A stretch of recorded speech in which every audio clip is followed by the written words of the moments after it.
Hello guys, welcome to FOREX FX channel. අදත් ඔයගොල්ලෝ education content series එකේ ගෙන තවත් වීඩියෝ එකක් එක්ක තමයි guys අද එකතු වෙලා ඉන්නේ ඔයගොල්ලෝ. අද කතා කරන්න ඕනි කියලා හිතුවා topic එකක් විදිහට මොකද්ද මේ debt ceiling කියන්නේ කියන එක. අද ගොඩක් කට්ටිය අහලා තිබුණා. සමහර කට්ටියට මේ ගැන අවබෝධයක් නැහැ. ඒ හින්දා මට හිතුණා මේක explain කරන්න. මම market එකේ දත්තත් එක්ක මගේ දැනුමෙන් ඔයගලන්ට මම market එක දිහා බලන විදිය සහ මේ knowledge එක ඔයගලන්ට ගොඩක්ම ඉන්නෝලයි කියලා හිතන නිසා knowledge donation purpose එකට කරන වීඩියෝ එකක් විදියට idea එකක් ගන්න පුළුවන් වෙයි. එතකොට මොකද්ද මේ debt ceiling එකක් කියන්නේ? අපි බලමු කොහොමද මේක explain කරලා තියෙන්නේ කියලා. Ceiling, also known as the debt limit, refers to the maximum amount of money that a government can borrow to finance its operations. It is a legal limit set by the legislative branch of a government, typically the parliament or congress, on the amount of national debt that can be outstanding at any given time. එතකොට මේ debt ceiling කියන්නේ යම් කිසි රටකට රජය විසින් නියම කරලා තියෙන උපරිම ණය සීමාවට. එතකොට මේක තමයි maximum amount එක යම් කිසි රටකට යන්න පුළුවන් ණය ප්‍රමාණය. එතකොට මේ ණය උපයෝගී කරගෙන තමයි ගවර්න්මන්ට් එකක් මේගොල්ලන්ගේ borrowings කරන්න use කරගන්නේ financial operations වලට. එතකොට මේක තීරණය කරන්නේ මේ limit එක ගොඩක් වෙලාවට ගවර්න්මන්ට් එකේ වෙනමම තියෙනවා parliament section එකේ මේගොල්ලෝ පත් කරගත්ත කමිටුවක්. එතකොට මේකෙන් තමයි මේගොල්ලෝ මේ limit එක තීරණය කරන්නේ. එතකොට සමහර වෙලාවට මේ amount එක ගොඩක් දුරට increase වෙන්න පුළුවන්. දැන් අපිට බලා ගන්න පුළුවන් වෙනා ගිය සතිවල USA වල තිබිච්ච ලොකුම ඉෂුව එකක් විදිහට මේ ප්‍රශ්නේ ගොඩක් ට්‍රේඩර්ස්ලාට බලා ගන්න පුළුවන් වුණා. ඒත් එක්කම මේ ඉෂුව එකකින්ද මාකට් එකේ ගොඩක් වෙනස්කම් වලටත් ඉන්වෝල් වුණා ප්‍රයිස් ඇක්ෂන්ස්. එතකොට ගයිස් කාලෙන් කාලට මෙන්න මේ එක ඉෂුස් නිසා මේ මාකට් එකේ ගොඩක් මූවමන්ට්ස් එනවා. මොකද අපි දන්නවා ගොඩක් වෙලාවට ෆයිනෑන්ෂියල් මාකට් එක ගොඩක් දුරට ෆ්ලෝ වෙන්නේ ෆන්ඩමෙන්ටල් ඩිරෙක්ෂන් එකට. ඒත් එක්කම මේකට ගොඩක්ම රීසන් එකක් වෙන්නේ ගවර්න්මන්ට් decisions. ඒ වගේම geopolitical impacts ගොඩක්ම මේ financial market එකේ movements වලට හැම දෙයකටම involve වෙනවා. ඒ ගැන තර්කයක් නැහැ. දැන් තියෙන situation එකත් එක්ක ගොඩක් කට්ටිය දැන් fundamentals ඉගෙන ගන්න ගොඩක් නැඹුරුතාවයක් තියෙනවා බලා ගන්න පුළුවන්. එතකොට අපි මේ government debt ceiling එක ගන්නකොට when a government spends more money that it collects in revenues, it runs a budget deficit. To cover this deficit, the government must borrow money by issuing debt in the form of government bonds or treasury bills. The debt ceiling imposes a cap on the total amount of debt that can be issued. දැන් government එකේ spendings ගන්නකොට ගොඩක් එකකින් රටින් රටට ගොඩක් වෙනස් වෙනවා. එතකොට දැන් මේගොල්ලන්ට මේ debt ceiling එක යම්කිසි ස්ථාවර මට්ටමකට ගේන්න ඕන නම් එතකොට රට ඇතුලේ තියෙන ප්‍රොඩක්ෂන් එක වැඩි කරගෙන මේගොල්ලන්ගේ GDP එක ඉන්ක්‍රීස් කරගන්න ඕනේ. ගොඩක් G10 countries ගත්ති ගොඩක් වෙලාවට මේගොල්ලන්ගේ බජට් ඩෙෆිසිට් එකක් තමයි අපිට බලා ගන්න පුළුවන් වෙන්නේ. එතකොට අපි බලමු මේ බජට් ඩෙෆිසිට් එකට කලින් ණය සහ GDP අතර තියෙන සම්බන්ධතාවය කොහොමද කියන එක. එතකොට අපි ඒක හඳුන්වනවා debt to GDP ratio කියලා. එතකොට මේක ගොඩක් වෙලාවට tradable opportunities විදියට නෙමෙයි ගන්නෙ. අපි ගොඩක් මේක යූස් කරගන්න ඕනේ. අපි සාමාන්‍යයෙන් ඉකොනොමි එකක් ඇනලයිස් කරද්දී ෆන්ඩමෙන්ටලි බලද්දී ගොඩක් වෙලාවට ඉකොනොමි එකේ ස්ට්‍රෝං ඒ වගේම ඉකොනොමි growth එක කොහොමද perform කරලා තියෙන්නේ මේ දේවල් තමයි මේ ඉන්ඩිකේෂන්ස් වලින් අපිට අදහසක් ගන්න පුළුවන් වෙන්නේ. එතකොට මේවා tradable events විදියට නෙමෙයි. එතකොට long term ඔයගොල්ලෝ සාමාන්‍යයෙන් swing trade, position trade වගේ ඉස්සරහට කරන්න බලාපොරොත්තු වෙනවා නම් ගොඩක්ම මේ දත්ත වැදගත් වෙනවා අපේ trading decisions ගන්න. එතකොට debt to GDP ratio ගත්තොත් guys, this is measured that compares country's total public debt to its gross domestic product. It's often used as an indicator of country economy health and its ability to repay its debt. ඒ කියන්නේ guys අපි මෙතන total public debt බෙදන්න ඕනේ GDP වලින්. එතකොට අපි ඒක 100ෙන් ගුණ කරාට පස්සේ අපිට එනවා debt to GDP ratio එක. එතකොට අපි බලමු debt to GDP ratio එක කොහොමද use කරගන්න පුළුවන් කියලා අපේ decisions වලට. එතකොට අපි මෙතන ගත්ති ඔයගලන්ට පේනවා a higher debt to GDP ratio indicates that a country has larger debt burden relative to its economic output, which can be cause of concern. It suggests that the country may have difficulty repaying its debt obligations in long run, leading to potential economic instability. ඔව් දැන් ගිය සතියවල USA වලටත් මෙන්න මේ ඉෂුව එක තමයි වුනේ.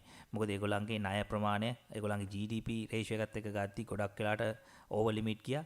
එතකොට ඕක අපිට මතක ඇති. මම නිතරම මාකට් අප්ඩේට්ස් වලින් ඕගොල්ලන්ට කිව්වා මේ ඩෙප්ට් සීලින් ඉෂුව එකට මේගොල්ලෝ ගන්න රියැක්ෂන්ස් ගැන ගොඩක් අවධානයෙන් ඉන්න කියලා. එතකොට මේගොල්ලෝ එදා තීරණය කරා මේගොල්ලන්ගේ ලිමිට් එක ඉන්ක්‍රීස් කරන්න. දැන් ඔයගොල්ලන්ට මම පෙන්නන්නම් මෙතන ආටිකල් එකක් තියෙනවා. chart in the rise of Americans debt ceiling. එතකොට මේගොල්ලන්ගේ debt ceilings කොහොමද මේ වැඩි වෙලා තියෙන්නේ කියන එක පොඩි අයිඩියා එකක් ගන්න පුළුවන්. මොකද 1970 ගත්තාම ඔයගොල්ලන්ට පේනවා 2020 වෙද්දී මේක එන්නම ගොඩක් ඉන්ක්‍රීස් වෙලා තියෙන්නේ. එතකොට මේගොල්ලන්ගේ මේ ලිමිට්ස් ගන්නකොට 2013 ඉඳන් 2020 වෙද්දී කොංග්‍රස් එක ගොඩක් වෙලාට සස්පෙන්ඩ් වෙලා තියෙනවා 7 times. කියන්නේ අවස්ථා 7කදී මේගොල්ලන්ගේ මේ ඩෙප්ට් ලිමිට්ස් එන්න වැඩි වෙලා ලොකු ප්‍රශ්න වලට ඇවිල්ලා තියෙනවා. එතකොට අපි බලමු මේ වගේ ඉෂුස් ආවට පස්සේ මේක ඉකොනොමි එකට ඒ වගේම කරන්සි එකට මොන වගේ ඉම්පැක්ට් එකක්ද වෙන්නේ කියන එක පොඩි අදහසක් ගමු ඉස්සරහට. ඒත් එක්කම දැන් මේවා අපිට බලන්න පුළුවන් සෝස් එකක් විදිහට ඔයගොල්ලන්ට යූස් කරන්න පුළුවන් US Department of the Treasury කියන මේගොල්ලන්ගේ government website එකේ මේගොල්ලන්ගේ policy issues වලට ගියාට පස්සේ මේ ඔයගොල්ලන්ට overall හොඳ idea එකක් ගන්න පුළුවන්. fundamental traders ලා විදිහට අපි macro economic indicators වලින්ම විතරක් නෙමෙයි economy එක measure කරන්න ඕනි. ඔයගොල්ලෝ හොඳටම දන්නවා මේ දේවල් දැන් ගොඩක් involve වෙන්නේ කොහොමද කියලා trading decisions වලට. ඔයගොල්ලන්ට පුළුවන් ඔයගොල්ලන්ට වැඩි knowledge එකක් ගන්න ඕන නම් මේ දේවල් study කරන්න. එතකොට මේක ගියාට පස්සේ ඔයගොල්ලන්ට පුළුවන් මේ හැම report එකක්ම මේකේ දානවා මේගොල්ලන්ගේ debt සම්බන්ධ හැමදේම. එතකොට මේ report එකෙන් අපිට යම්කිසි අදහසක් ගන්න පුළුවන්. දැන් මේ තින්නේ මේගොල්ලන්ගේ daily debt subject to limit activity. දැන් මේගොල්ලන්ගේ මේ තියෙන activities එක්ක මේගොල්ලන්ගේ ණය ප්‍රමාණය කොහොමද වෙනස් වෙලා තියෙන්නේ කියන එක අපිට හොඳ idea එකක් ගන්න පුළුවන්. එතකොට අපිට මේ දේවල් වලින් පුළුවන් මේගොල්ලන්ගේ ඉස්සරහට මේගොල්ලන්ගේ budget එක කොහොමද මේගොල්ලෝ plan කරන්නේ මොන වගේ sections වලද මේගොල්ලන්ගේ ණය ප්‍රමාණවල් වැඩි. එතකොට ඒක කොහොමද economic growth එකට involve වෙන්නේ කියලා මේක අපිට යම්කිසි prediction එකක් අපිට කලින් ගන්න පුළුවන්. එතකොට ඕගලන්ට මම මේ links description එකේ දානවා. එතකොට ඔයගලන්ට වැඩි දුරට මේවා බලන්න පුළුවන්. එතකොට ඕනම government එකක treasury department එකෙන් අපිට පුළුවන් මේ වගේ details බලන්න. එතකොට guys අපි දැන් කලින් කතා කරපු විදිහට debt to GDP ratio එක යම්කිසි අදහසක් ගද්දි දැන් ඕගලන්ට පේනවා මෙතන USA වල කොහොමද මේක perform වෙලා තියෙන්නේ කියලා. එතකොට 2014 ගත්තාට පස්සේ 2023 වෙනකන් ඕගලන්ට පේනවා මේක එන්නෙන්නම මේ GDP එකත් එක්ක කම්පෙයාර් කරද්දී ණය මේ ප්‍රමාණය මේගොල්ලන්ගේ එන්න වැඩි වෙලා තියෙන්නේ. එතකොට අපිට බලා ගන්න පුළුවන් වුණා මේගොල්ලන්ගේ recorded government debt to GDP 129%. ඒ කියන්නේ 129කට තරම් වැඩි. කියන්නේ ලොකු ණය ප්‍රමාණයක්. එතකොට අපිට බලා ගන්න පුළුවන් වුණා government revenues ගත්තී මේගොල්ලන්ගේ revenues හොඳ growth එකක් බලා ගන්න පුළුවන් වුණා. ඒත් එක්කම ස්ටොක්ස් වල තිබිච්ච performance එකත් ඔයගලන්ට බලා ගන්න පුළුවන් වෙන්නේ නැති ගිය සති කිහිපෙදීම USA වල හොඳටම ඒක perform කරලා තිබුණා. මොකද මේගොල්ලන්ට දැන් income generate කරන්න ඕනි මේ තියෙන ණය ප්‍රමාණය අඩු කරගන්න. එතකොට ඒක අපිට economic growth එකට හොඳ විදිහට ගන්න පුළුවන්. දැන් ඔයගලන්ට පැහැදිලි ඇති debt to GDP ratio කියන එක කොහොමද වැදගත් වෙන්නේ කියලා. එතකොට අපි අවධානයෙන් ඉන්න ඕනි එක රටවල් වලදී මේගොල්ලන්ගේ මේ ණය ප්‍රමාණය එන්නෙන්නම ඉහළ යනවාද කියන එක. මොකද ඒක ගොඩක්ම මේගොල්ලන්ගේ country එකේ economic growth එකට ලොකු reason එකක් වෙන හින්දා. මම තව උදාහරණයක් ගත්තා ඔයගලන්ට පෙන්නන්න. New Zealand economy එක සහ Australian government එකේ මේගොල්ලන්ගේ කොහොමද debt to GDP එක perform කරලා තියෙන්නේ කියලා. දැන් ඔයගලන්ට මෙතන පේනවා ඇති මේ නිල් පාට line එකෙන් පේන්නේ Australian government net debt to GDP ratio එක. ඒත් එකම මේකෙන් පේන්නේ New Zealand වල. දැන් අපිට බලා ගන්න පුළුවන් 2021න් පස්සේ Australian government වල තියෙන මේගොල්ලන්ගේ තියෙන debt limits එන්නෙන්නම මේගොල්ලෝ අඩු කරගෙන හොඳට perform කරගෙන යනවා. ඒත් එකම New Zealand වල මේක එන්නෙන්න increase වෙනවා. එතකොට guys දැන් අපිට මේක ගත්තාම GDP divergence බලද්දි debt to GDP ratio එකෙන් යම්කිසි අදහසක් ගන්න පුළුවන්. මොකද දැන් මේගොල්ලන්ගේ ඉකොනොමි එකේ තියෙන ණය ප්‍රමාණය මේගොල්ලෝ එන්න අඩු වෙනවා කියන්නේ ඒක ගොඩක් හොඳයි. ඒක කන්ට්‍රි එකේ ප්‍රොෆයිල් එකට ගොඩක්ම හොඳයි. ඒත් එක්කම අපිට බලා ගන්න පුළුවන් වුණා ඕස්ට්‍රේලියාව වල ඉන්ට්‍රෙස්ට් රේට් හයික් එකත් එක්ක. එතකොට මේ හැම දත්තයක්ම කම්පෙයාර් කරද්දී මේ ඉකොනොමි එක හොඳට පර්ෆෝම් කරපු නිසා ඕස්ට්‍රේලියන් කරන්සි එකට හොඳ ඩිමාන්ඩ් එකක් ආවා. දැන් මේ තියන්නේ ඔයගලන්ට පේනවා ෆීචර් chart එක ඕස්ට්‍රේලියන් ඩොලර් එකට ආපු ඩිමාන්ඩ් එක. එතකොට ඔයගලන්ට පේනවා මේ බුල් රන් එක ඩේලි ගත්තාම දවස් කිහිපයක්ම ඉන්ට්‍රෙස්ට් රේට් හයික් කිරීමත් එක්ක ඒත් එක්ක මේගොල්ලන්ගේ ඉකොනොමි එකේ තියෙන පර්ෆෝමන්ස් එකත් බලද්දී අපිට බලා ගන්න පුළුවන් මෙතන ඩයිවර්ජන් එකක් තියෙනවා. මොකද නිව්සීලන්ඩ් වලට වඩා ඕස්ට්‍රේලියන් ගවර්න්මන්ට් වල තියෙන ණය ප්‍රමාණය අඩුයි. එතකොට අපිට තවත් ඕස්ට්‍රේලියන් කරන්සි එක ස්ට්‍රෝං වෙන එක රීසන් එකක් වෙනවා. හරි අපි දැන් බලමු මේක කොහොමද ඉකොනොමි එකට සහ කරන්සි එකට අපි යූස් කරගන්නේ කියලා. If the government reach the debt ceiling, what happen currency and economy? Oh, when the debt ceiling is reached or near, the government must take measure to continue funding its operations. රටක debt ceiling එක ඕනටත් වඩා වැඩි වෙලා overall ගියොත් ඒගොල්ලෝ මෙන්න මේ ක්‍රම දෙක use කරනවා. එකක් තමයි this can include implementing spending cuts. දෙවැනි එක increasing revenues through tax increases or other means, or temporarily suspending or adjusting the debt ceiling to allow for additional borrowing. දැන් USA ගත්තට පස්සේ මේගොල්ලෝ මෙන්න මේ දෙවැනි සිස්ටම් එක තමයි ක්‍රියාත්මක කරේ. මොකද ඒගොල්ලන්ට මෙච්චර ඉක්මනට මේක ඉකොනොමි එක ග්‍රෝ කරගන්න රීසන් එකක් නැති නිසා මේගොල්ලෝ මේ ලිමිට් එක වැඩි කරා. එතකොට ඒක ටෙම්පරරි තමයි මේගොල්ලෝ වැඩි කරේ. එතකොට අපි බලන්න ඕනේ ඉස්සරහට මේගොල්ලන් ඕවරෝල් තවත් මේක පාස් කරගෙන යනවාද? හැබැයි අපිට ගිය සතියල බලන්න පුළුවන් වුණා මේගොල්ලෝ හොඳ ඉකොනොමික් පර්ෆෝමන්ස් බලා ගන්න පුළුවන් වුණා මේගොල්ලන්ගේ ස්ටොක්ස් මාකට් වල. එතකොට අපි බලමු මේ ඉෆෙක්ට් එකත් එක්ක ඩෙප් ලිමිට් එක ඕනටත් වඩා වැඩි වුණොත් මොන වගේ ඉෆෙක්ට් එකක්ද කරන්සි එකට වෙන්නේ කියන එක. එකක් තමයි ඉන්ෆ්ලේෂන් එක වැඩි වෙන්න පුළුවන්. Increasing the debt ceiling often leads to increased government spending and borrowings. එතකොට ඩෙප් සීලින් එක වැඩි කරනවා කියන්නේ තවත් ගවර්න්මන්ට් එකේ ස්පෙන්ඩින් බොරෝවින්ස් වැඩි වෙනවා කියන එක. එතකොට ඒකෙන් අපිට ඉන්ෆ්ලේෂන් එකක් ඉකොනොමි එකට ඇති වෙන්න පුළුවන්. මොකද if the government relies heavily on borrowing of finance its expenses. ඔව්. ඒගොල්ලන්ගේ තියෙන වියදම් පාලනය කරගන්න. එතකොට තවත් මේගොල්ලෝ එක එක බොන්ඩ්ස් ගන්න පුළුවන්. එතකොට මේකත් එක්ක ඉකොනොමි එකට එන money circulation එක වැඩි වෙනකොට ඉන්ෆ්ලේෂන් එක ප්‍රෙෂර් එකක් එන්න පුළුවන්.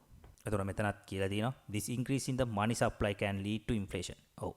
එතකොට මේ ලිමිට් එක වැඩි කරනවා කියන්නේ ඒකත් ඕනකට වඩා වැඩි කරන එකත් ඒක කන්ට්‍රි එකේ කරන්සි එකට හොඳ නෑ guys. එකපාරට අපිට බලන්න පුළුවන් නම් USD sell off එකක් ඉන්ඩිකේටර්ස් පොසිටිව් වුණත් debt ceiling issue එක මේගොල්ලෝ එකපාරට ලිමිට් එක වැඩි කරනවා කිව්ව ගාම්ම මාකට් එකේ ස්පෙකියුලේට් කරන ට්‍රේඩර්ස්ලා කරන්සි එක සෙල් කරන්න මේක යූස් කරගත්තා.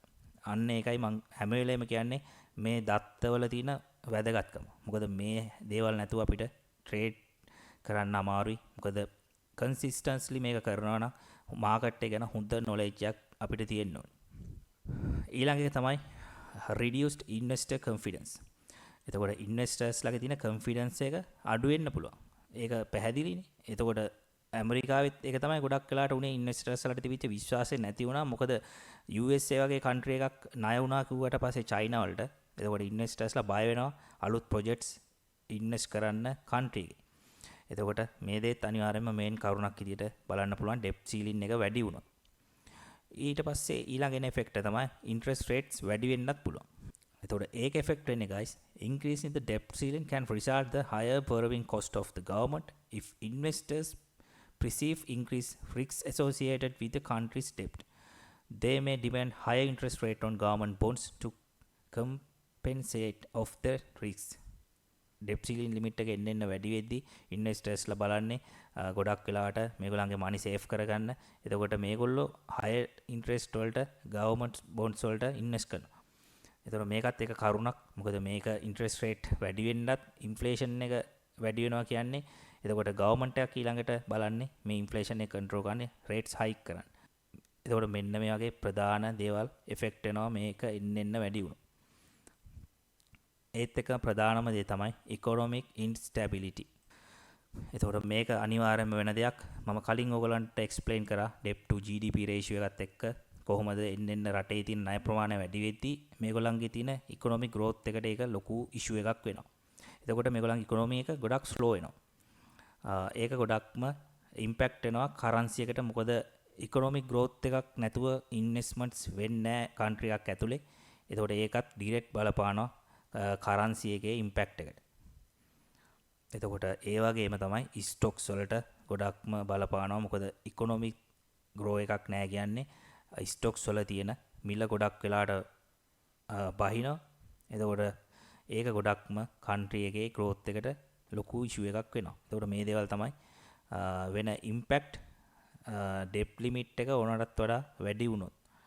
එතකොට ගවර්න්මන්ට් එකක් වුණාම නිතරම මේගොල්ලෝ බලන්නේ ගවර්න්මන්ට් එකේ තියෙන ණය ප්‍රමාණය එන්න අඩු කරගන්න. දැන් මේ උදාහරණයෙන් ඔයගලන්ට පැහැදිලිව පේනවා ඕස්ට්‍රේලියන් ගවර්න්මන්ට් එක දැන් තියෙන මේගොල්ලන්ගේ ඩෙප් ප්‍රමාණය එන්න අඩු කරගෙන තමයි යන්නේ. ඒක ගොඩක්ම කන්ට්‍රි එකේ කරන්සි එකටත් හොඳයි, ඉකොනොමි එකටත් හොඳයි. ඒත් එක්කම මතක් කරන ඕගලන්ට මේ වගේ ඕනම කන්ට්‍රි එකක ඩිපාර්ට්මන්ට් ඔෆ් ට්‍රෙෂරි කියන සෙක්ෂන් එකෙන් ඕගලන්ට මේ data බලන්න පුළුවන්. මම උදාහරණයක් පෙන්නුවා. මේ විදිහට ඕගලන්ට Google කරලා මේ data ගන්න පුළුවන්. ඒ හින්දා අනිවාර්යයෙන්ම ඕගොල්ලෝ සතියකට සැරයක් අනිවාර්යයෙන්ම මේ data ගැන අප්ඩේට් එකේ ඉන්න. මේ දේවල් අපිට ගොඩක්ම ඉස්සරහට ප්‍රෙඩික්ට් කරද්දී ට්‍රෙන්ඩ් එකක් මොන විදිහකටද ඉස්සරහට මූව් වෙන්න පුළුවන් කියන එක යම්කිසි probability එකක් ගන්න පුළුවන් මේ දත්ත හැමදේම මෙෂර් කරොත්. එතකොට මම මේ channel එකෙන් ඔයගලන්ට ගොඩක්ම knowledge donation එකක් විදිහට ගොඩක් වැදගත් දේවල් මම research කළා. ඒ වගේම මගේ දැනුමත් එක්ක මම share කරගන්නවා. මම හිතනවා අද වීඩියෝ එකෙන් ඔයගොල්ලෝ යම්කිසි දෙයක් ඉගෙන ගන්න ඇති. එහෙනම් guys අපි ඊළඟ සතියේත් education content එකකින් හම්බෙමු. මම ලක්ෂිත FOREX FX channel එකෙන්.